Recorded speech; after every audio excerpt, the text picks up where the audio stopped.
Host, Paul Eisel, and today we're going to get into something near and dear to me, seller financing.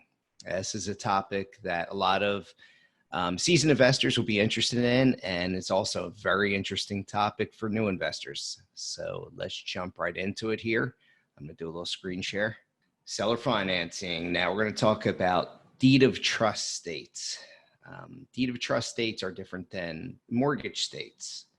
You know, you've got states where there's judicial foreclosures as compared to non-judicial foreclosures.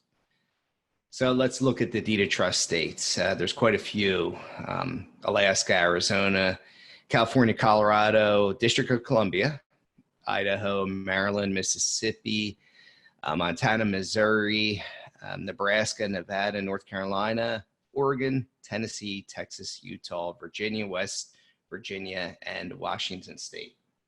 So the essence of a deed of trust is you're creating a mortgage, right? You're selling with seller financing. And the third party, whether it's a title company or a closing attorney, holds the title for the borrower. The borrower has equitable title on the property and is on the deed, of course, but it's not the same as a mortgage, right? Where a mortgage, you have to go straight to foreclosure. It's going to be a judicial sale. This is a little bit different. So deed of trust states, like I give an example here. I had a deal go bad in West Virginia recently. Spoke to the lady there, and it was health reasons. She's dealing with blood cancer. So we agreed to just close deal. She didn't want to cause any issues. So I filed a certificate of release for $175 with my title company who I'd done the transaction with. I didn't have to evict. Now, if it's a little less desirable where you have people still in here fighting with, you're going to still have to evict them. And that process from state to state, well, frankly, from county to county can be different. So that's a whole other animal. But for me, this was pretty simple, $175. I was able to then turn around and sell this property to another cash buyer. So that's a deed of trust states.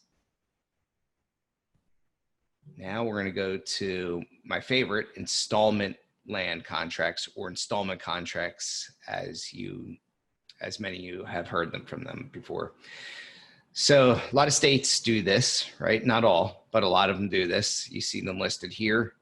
The deed remains in the owner's name in this situation. So for me and my company, JP Homes Inc. will still hold the deed.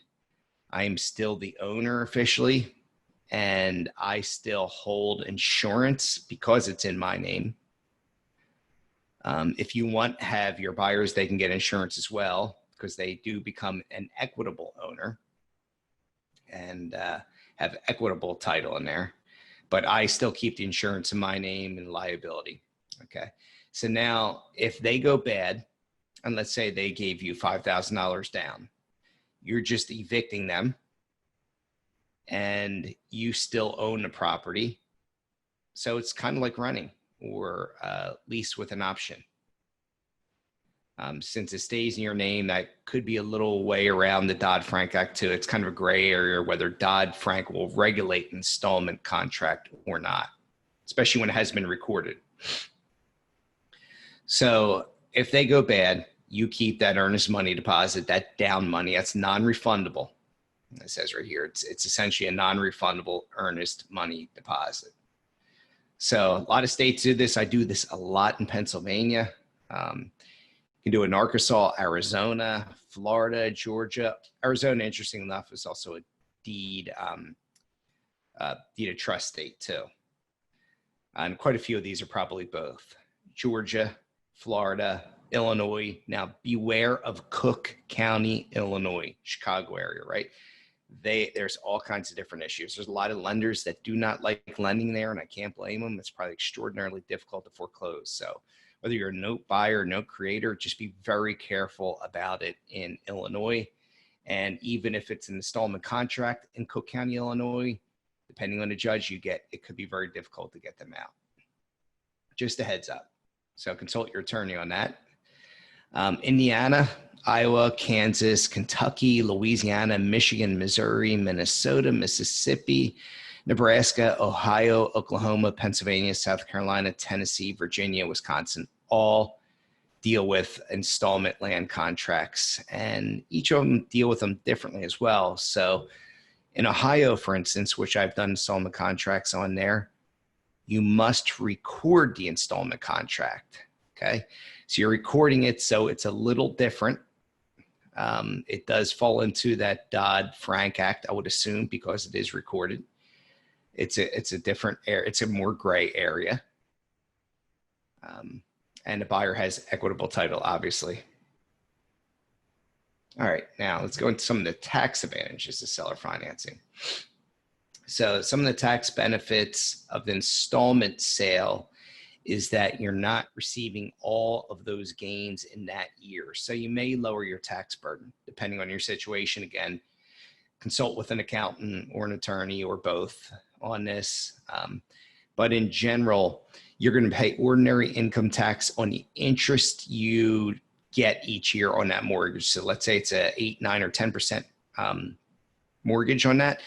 The interest part of it is going to be ordinary income. The principal payment each year is taxed at a long-term capital gains rate. So that is a nice advantage there. So you're taxed kind of differently on this, and it gets a little tougher for your accountant. It might cost you a little more for them to figure out your cost basis and everything here. The other downside to seller financing. So for instance, say this is a property that you've owned for a while and you have written off depreciation over the years, whether it's 27 and a half years, whatever it is, however long it is, you actually have to pay a 25% tax on the amount of the depreciation you have taken on that property year one when you sell that property.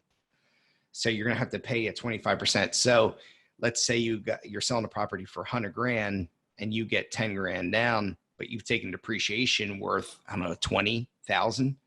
You now have to pay 25% tax. So a lot of that down money, some instances, all of it could be a wash in that year one. You might not actually be getting it. It might go all to Uncle Sam.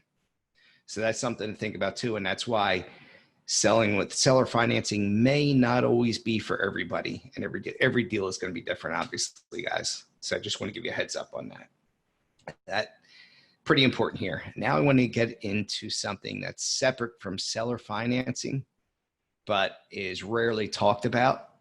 And it's just an interesting subject. And this is great. This is where new investors will appreciate this information. So we're going to go into wet fund states versus dry fund states. And just to explain wet fund versus dry funds. So dry funds, meaning I'm buying a property. Let's just say I'm buying a property in Arizona, Phoenix, Arizona, for $50,000. I'm going to resell this property to another investor for $75,000. So now when I go to closing, that $50,000, I don't have to bring that in cash as long as my buyer is bringing their 75. Their 75 pays for my portion there, and then I get the difference minus closing costs. So it's not going to be 25 net, but minus your closing costs, title insurance, transfer tax if there is, or stamps, whatever your state charges on the transfer of property. So that is dry fund states. Wet fund states, like where I live in Pennsylvania and most states, you must bring your own cash. So if I'm picking it up for 50,000 and selling for 75, I've got to bring 50,000 to the table. My buyer then brings a separate escrow. Their 75,000 also comes in separately, right? So they're two separate escrows. They're not one, they're two separate escrows here.